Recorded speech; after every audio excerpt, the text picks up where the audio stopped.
Your Property Podcast comes to you with thanks to our friends at Trafalgar Square Finance, leading independent specialists in mortgages and all types of property finance. Whether it's buy-to-let, development or bridging finance, Trafalgar Square can help you organise your funding for your next property project. Exclusively to listeners of Your Property Podcast, Trafalgar Square offer a free one-to-one consultation.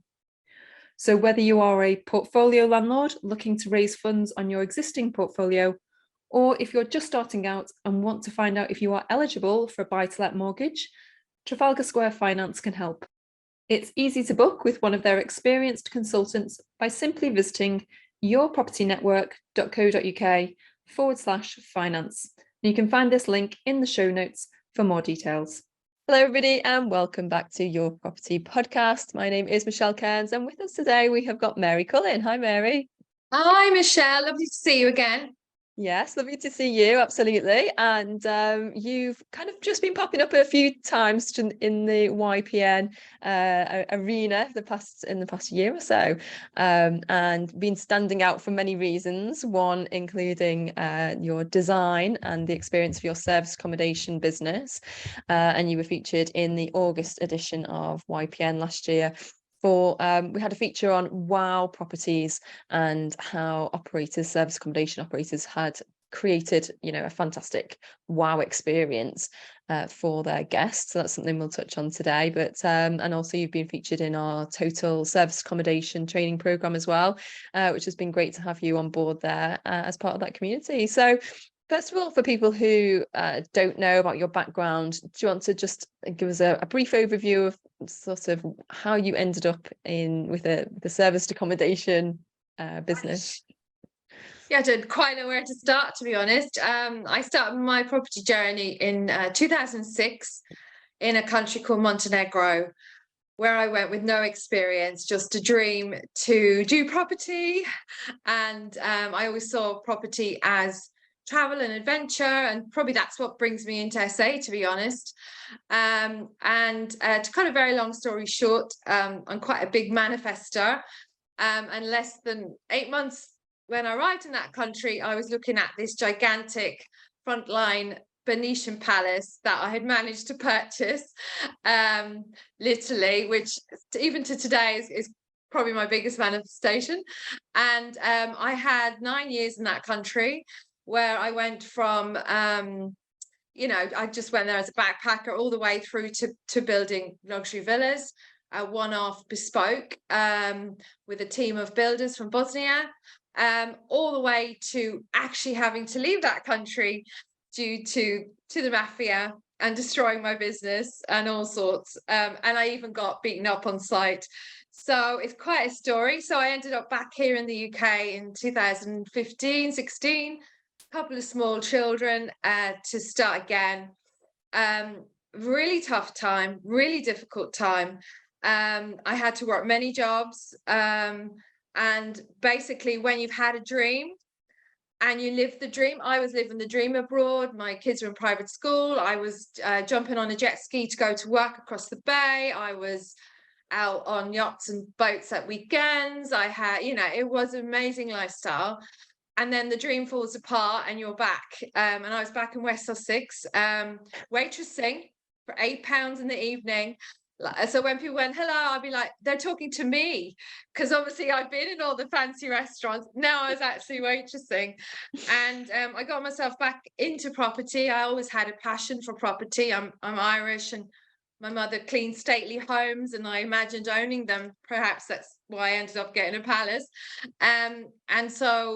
So it took a while, but I offered out my services for free because obviously I had good experience.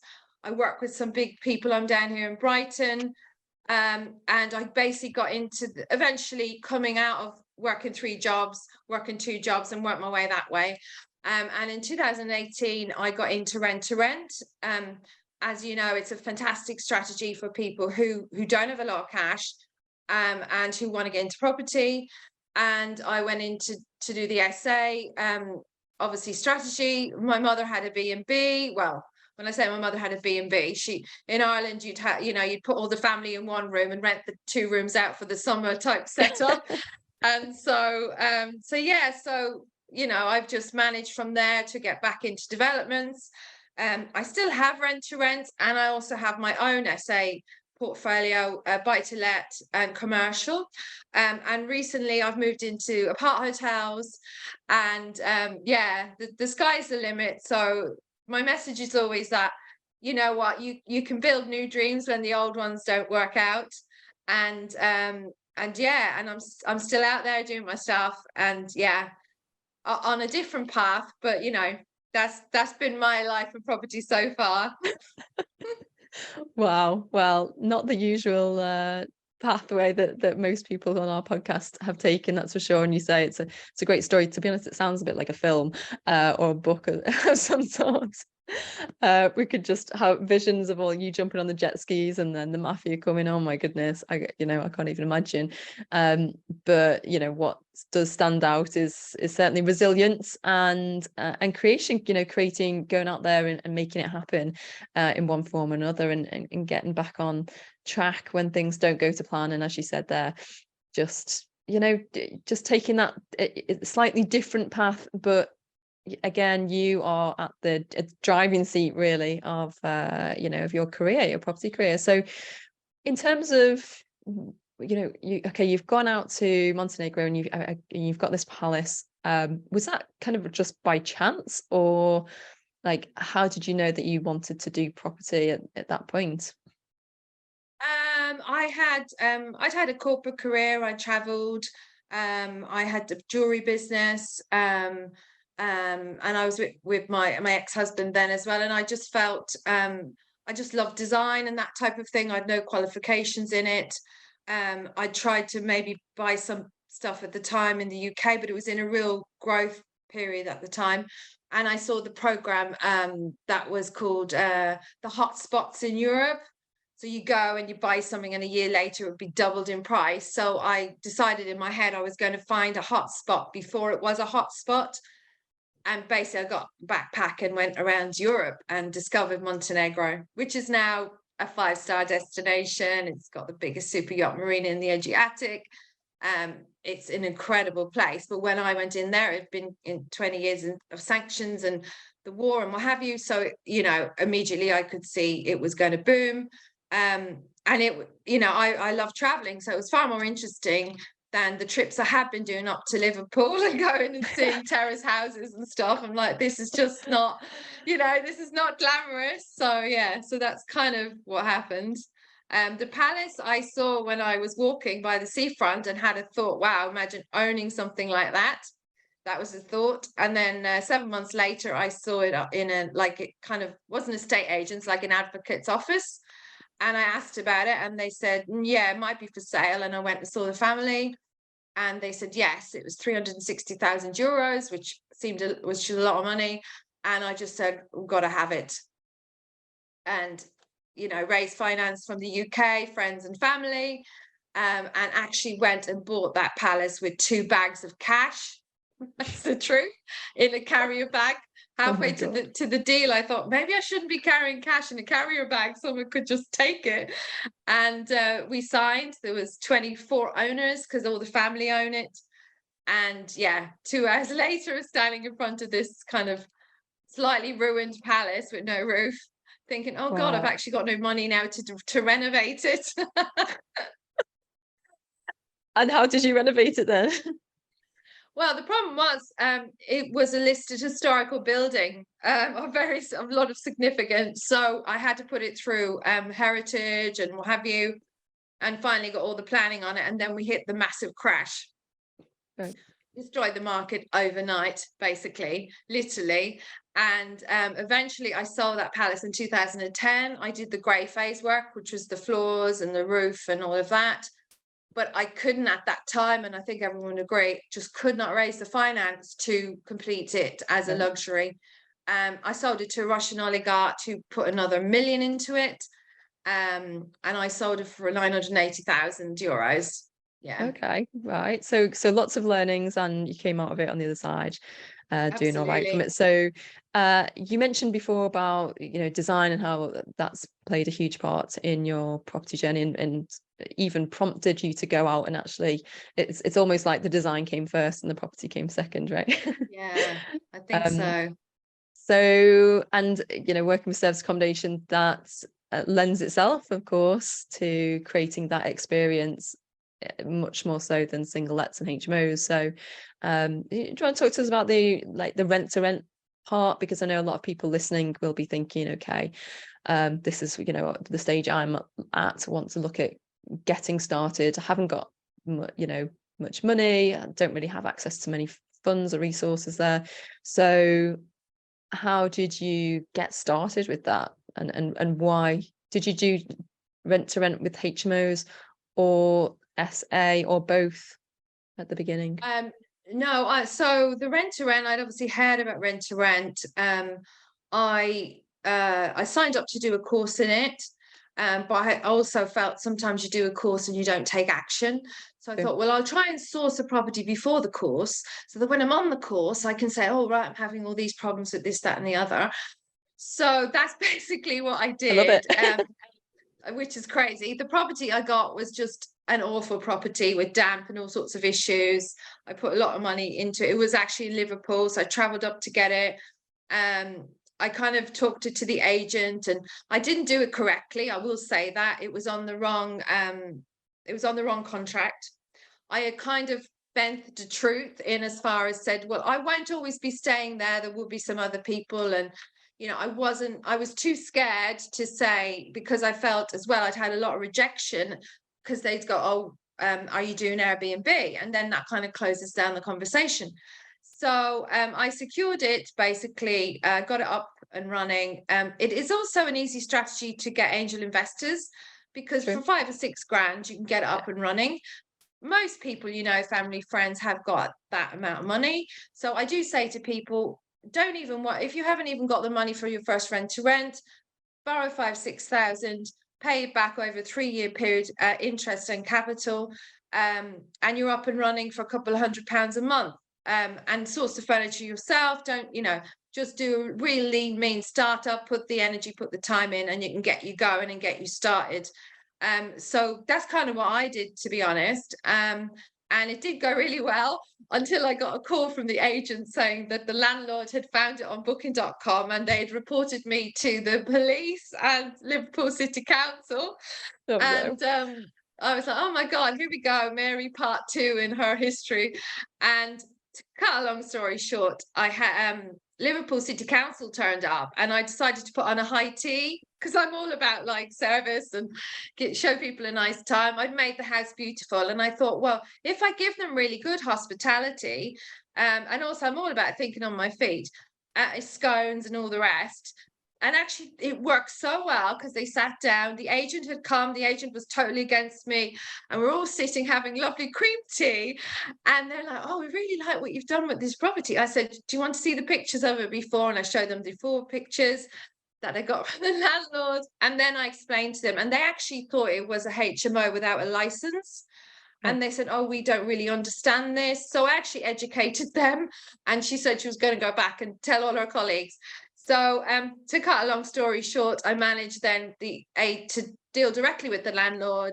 The agent wasn't supporting me at all. And yeah, that was my first rent to rent.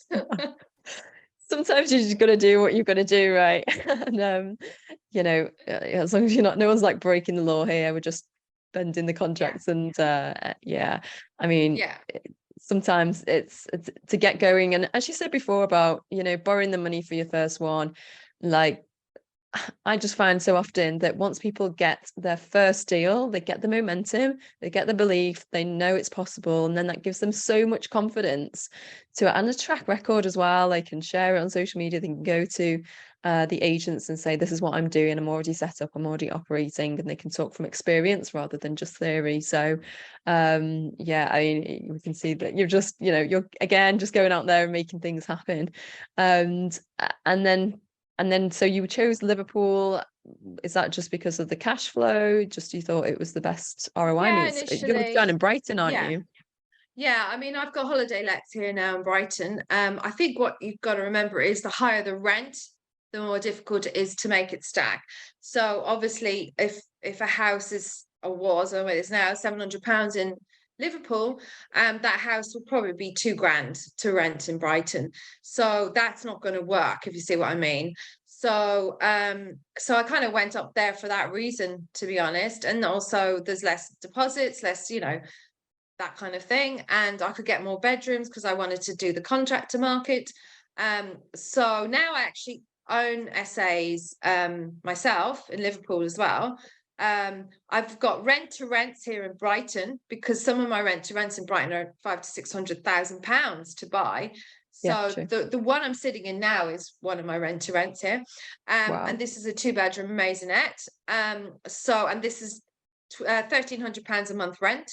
I pay for this. But obviously it grosses a lot more in high season, mid season, low season. So there's very big difference between holiday let and contractor market, basically. And we have our super peak season here in Brighton, where on certain weekends you could be getting £500 a night, yeah, all the way through to our super low season in January, where you're just trying to break even. Yeah, it's a 12-month business. Yeah. So you have to run it for 12 months to really get the true figures. And also I always suggest to start, if you're to start it coming live up in the summer, so you get a nice build up. You start a property in November, you have a long way to go until Easter, I always tell people. Yeah. So I think the seasonal kind of sourcing, and while you're, so yeah, so I kind of do it in that respect, but it's not seasonal contractors. So you need to try and work it out really. Obviously, if you're up north, your rents are a lot less, and actually the rate per night isn't dissimilar to the south. So here in the south, it is difficult. It is more difficult for sure. Right. Okay. So I guess in the south, even though the rents are higher, actually, it does lend itself more to rent model because you haven't got all the costs of purchase. With it's easier to kind of get in, even though the rents are higher. So yeah, it's lots of swings and roundabouts there, isn't it? Yeah, So exactly. okay, Yeah. and you mentioned there about the difference between holiday lets and contractors, and I think this would be really useful area to kind of just delve into a bit more, because I think for people getting into service accommodation, quite often they are attracted by those high nightly rates from local events, whether that's the races or Eurovision or whatever it is. Yes. However, you've just said there, it needs to be it's a 12-month business. You need to look at the average over the whole 12 months. So do you want to just talk to us about the difference between holiday makers and contractors, and what do you see as contractors? What does that mean for you? Yeah, well, I mean, contractors and contractor houses, as we call them, is quite different. The most paramount thing for contractors is parking, I would say. So that very much the exterior is far more important for contractors probably. So it does need to have parking and potentially even 2 parking spaces. So that's the first thing you'd look for, really, is has it got parking or not? Because they've normally got vans. Also with contractors, they want basically they want a well-equipped house, a well-equipped kitchen, a large TV, more a masculine type setup, really. And also, obviously, they will share rooms, but obviously not beds. But obviously, the property, if it's got 5 or 6 it needs at least a couple of bathrooms. So it's all so yeah. So I mean, they are the one that can impact the environment quite a lot. The exterior, and I always talk about this, it's really important to not impact your local environment, to really manage this. So if you're setting a house live, which a lot of people are doing it, and they can sleep 8 people, they arrive with 3 vans, they take up the street, they park in Granny's place where she's parked for the last 35 years, you immediately cause an impact. So we have to do very strict kind of rules and presentation and photos and everything on where to park and that kind of thing. As far as looking after them, they're very straightforward. They don't really complain very much. if things need fixing, they don't need them fixing as urgently as holiday makers. And they basically just want a nice, comfortable place. I always upgrade on the mattresses, things like that. So you want them to have a comfortable stay. I don't put TVs in all the rooms because they're on their phones, but I'll always get high headboards because a lot of them lie in bed or on their phones, on their laptops and that kind of thing. So you need lots of power cables and feeds to wherever they are. And also the kitchen needs to have good pots and pans and perhaps 2 microwaves and that kind of thing. So it's more practical use. It is a home from home. Yeah, and do you put desks in or places for PlayStation or Xbox, one of these? No, I mean they normally log on to their Netflix, that kind of thing. I don't know if you notice now, everybody's just working off their own phone anyway. Yeah. So I don't put in those kind of gaming things, mainly because they'll get broken or misused or what have you. So we have a Netflix, but a lot of the time they're signing onto their own Netflix account. That's just our fire alarm. See, we got to check our fire alarms. So yeah, and as far as communication goes, obviously there's the corporate bookers, Silverdor, Situ, all these kind of people who you have to be with. And also if they do book on booking.com for a last minute or something, they'll normally book on a Monday lunchtime. Then you can make the phone call and turn it into more of a longer term booking. Right. But generally I find them to be fine. If there's in for quite a while, you do need to send the cleaners in now to make sure, no one's smoking it inside and all this kind of stuff. So, and also I have had overseas contractors, very different model, and very, very high level of, what would you call it, use on houses. So you really need to watch for that, and you really need to factor that in, because sometimes they'll say, oh, we'll do the cleaning, or we don't need you to. But I would be going into those houses once a week, because certain nationalities might pour oil down into the pipes, Yeah. and or kind of it's just a little bit more difficult, really, especially Right. on communication.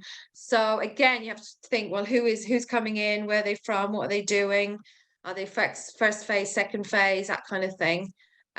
So yeah, but it's kind of a business within itself, the whole contractor business. I don't know if you deal in it, but it is really, it's word of mouth Right. as well.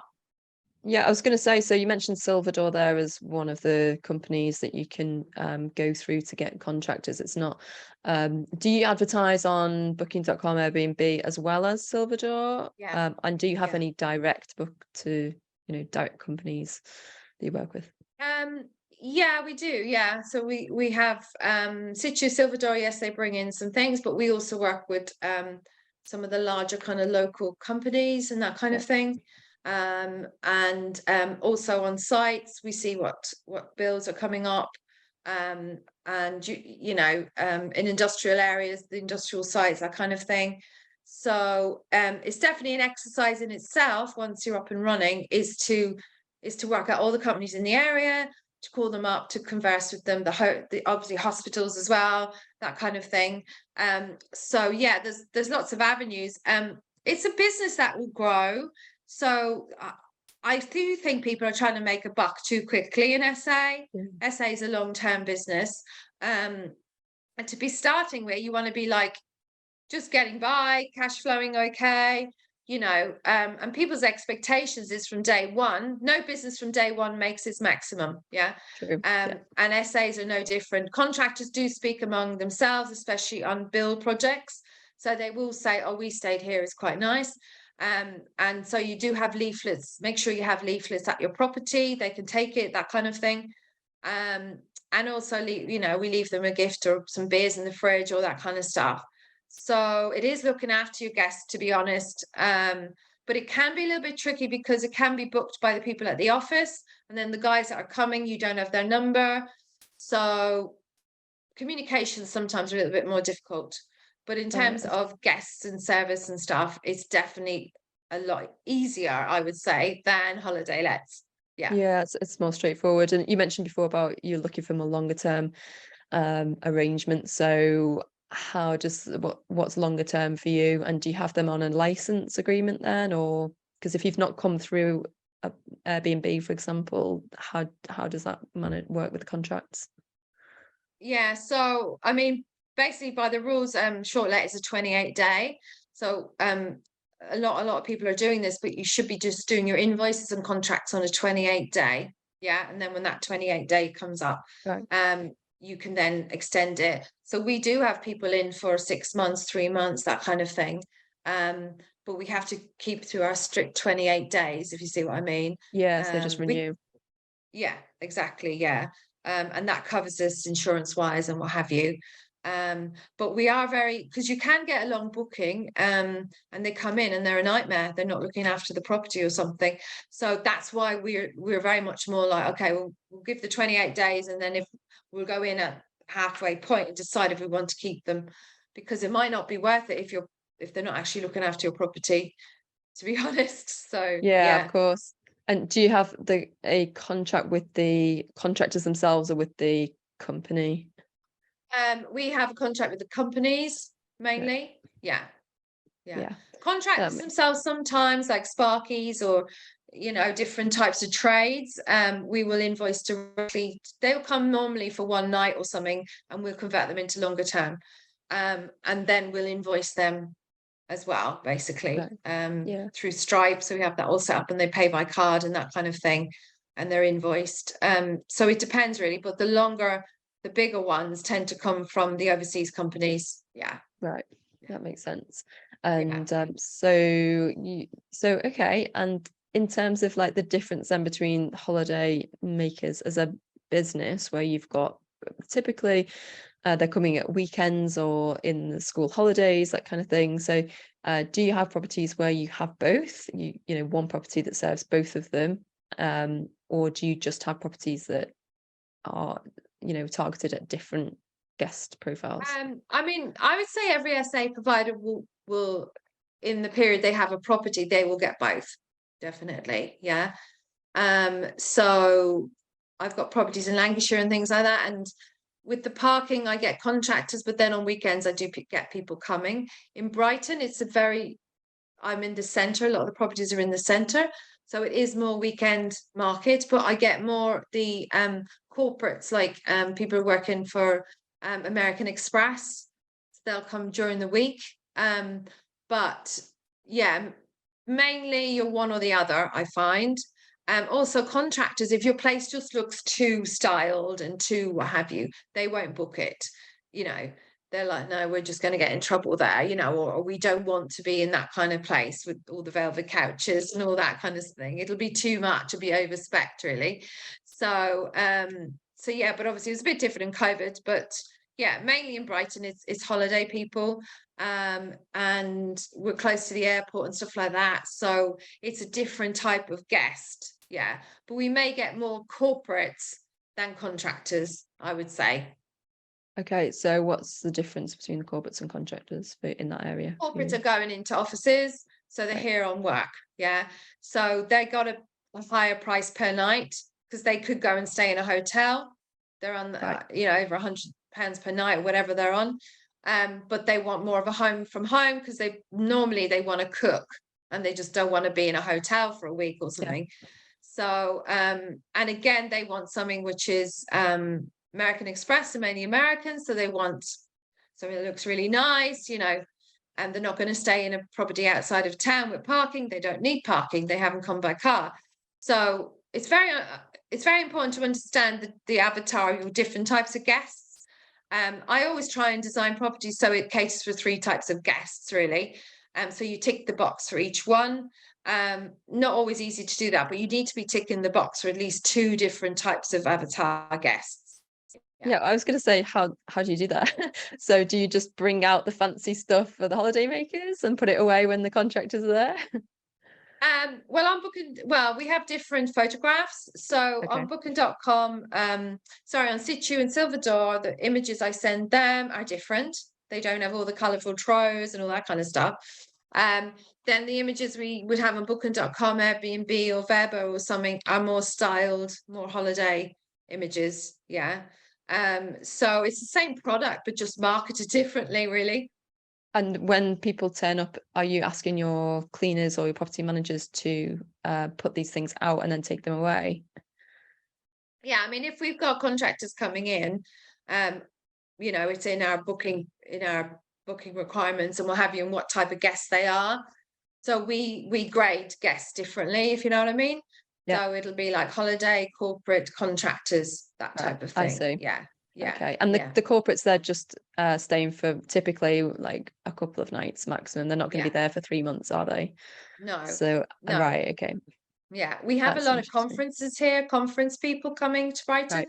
So there'll be 3 or 4 of them. So they'll stay in an apartment. They can be quite fussy. I wouldn't say they're any different to holiday, because they are looking, Right. Yeah. they are looking on it as a kind of holiday, even though it's a conference. Yeah. Yeah, that makes sense. Yeah. And okay, so it's like really, really interesting understanding all the different avatars, as you say, the guest Mm. profiles. Um, and so kind of moving on then to what's been, lots of talk in the news recently. We're recording this on in May 2023. So lots of fuss in the news about this new class coming through. Perhaps it's C5, looking at regulating SA more than it is now. So what are your thoughts on that as a sort of business owner, and where things are going to go? How to mitigate Um, the risk? I think I do see this as a long game, a long-term strategy. So I think those who go out with the market are those who don't see it as that. And I do also think that, and perhaps they're being missold a dream, basically, I think. Yeah, I think it's good. I think legislation is good. I'm very concerned about how people pack out essays. yeah, I don't agree with that, because I know access into apartments and stuff isn't great. And the biggest demand in SA that people don't see is actually for couples. So you don't need to go and have a house of 15 people.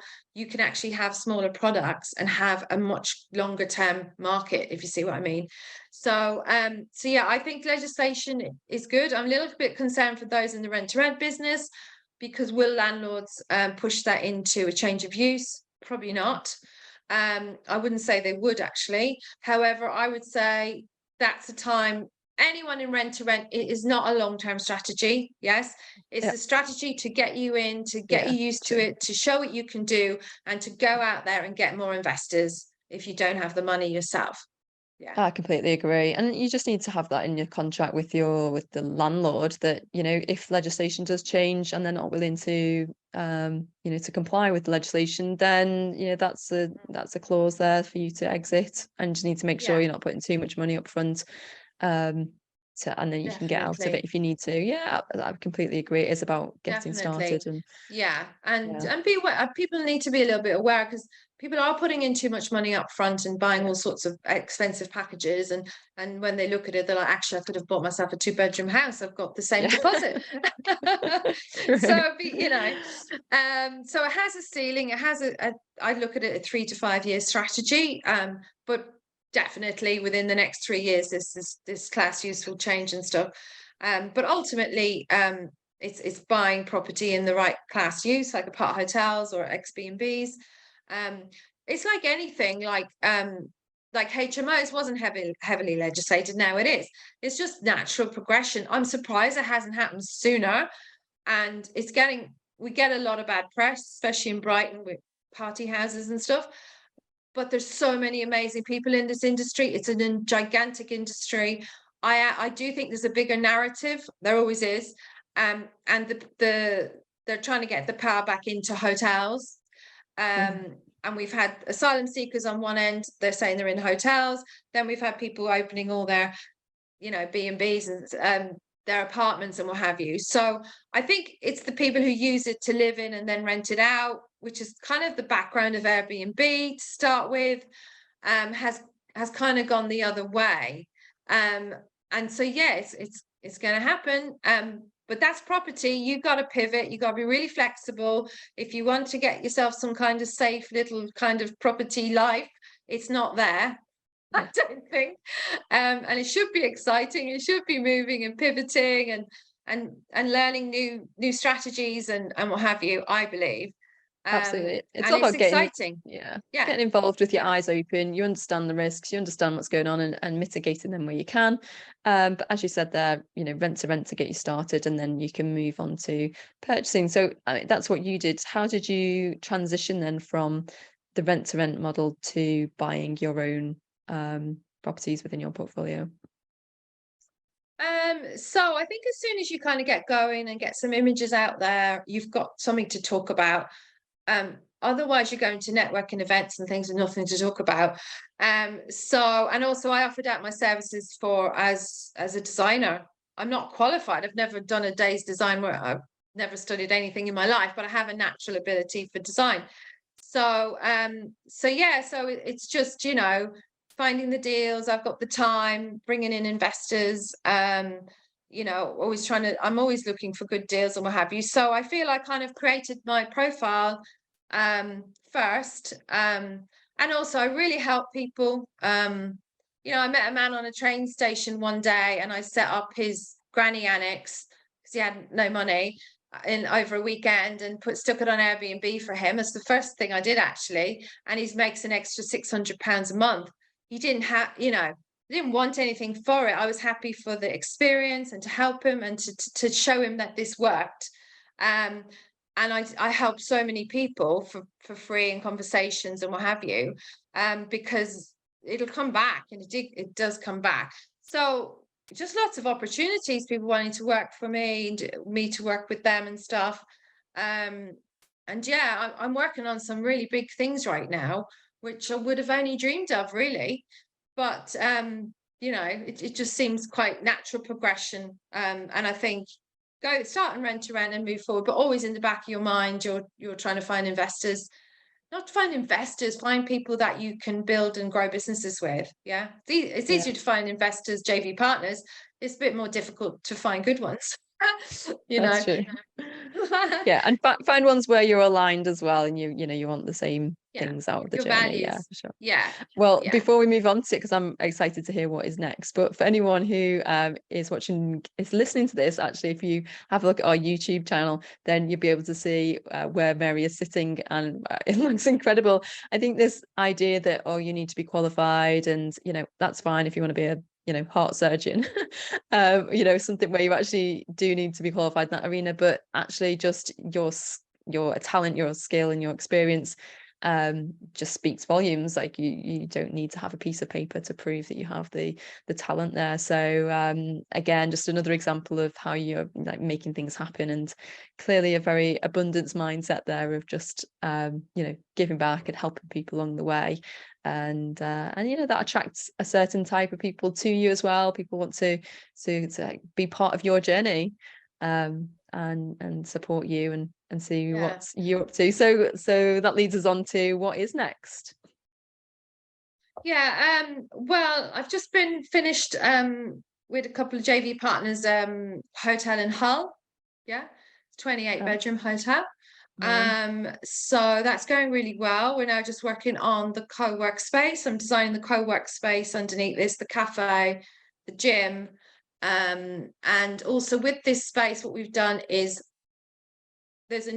I'm very enterprising. I love enterprise. So I like people to just think about enterprise. How can I make money? How can I get going? How can I create business? There's plenty of businesses within property as well. So, the services you can offer into business that into property that you've already got. So it's not always come at it, I need to buy a property and then I'm a property developer you're not really. There's a lot of places people can make money in the property game. So this particular hotel, our remit is to make 10 different income streams. So we've put in things there like paid car parking, has a gigantic car park. We've put in things like the Amazon boxes, like all different ways of generating income and running each entity as a separate entity, so you can outsource it. So the cafe, the co-work space I'm working on, which will also have wheelchair access co-work space, which I don't believe exists. The gym membership, the dark kitchen. It has a huge kitchen. You can rent out dark kitchens now to deliver and all that kind of stuff. Sorry, a dark kitchen. The dark kitchen is there's lots of it's all takeaway now, obviously, after COVID. So they don't need a shop front or anything. They just want what's called a dark kitchen space. Okay. Yeah. So you may have 5 or 6 different online, say Chinese, Indian, whatever, operating in the same kitchen, but a fully functioning, very good kitchen, which obviously an ex-hotel would have.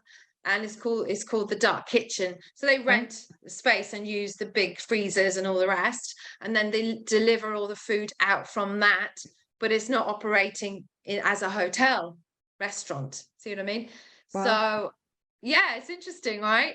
So that's the project I've just been finishing up on, and another a larger one, 76 bedroom, an ex YMCA hostel in Grimsby, and that's just about finished now. I've got a number of different people interested in that, and I'm also looking at an enormous commercial space, which would be an apart hotel, 57 shops, and massive development of apartments above.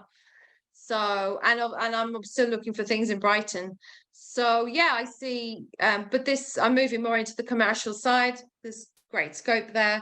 It also aligns with SA, and yeah, and yeah, so that's kind of where I'm at right now, really, in between Well, 2 kids and all the other stuff I do.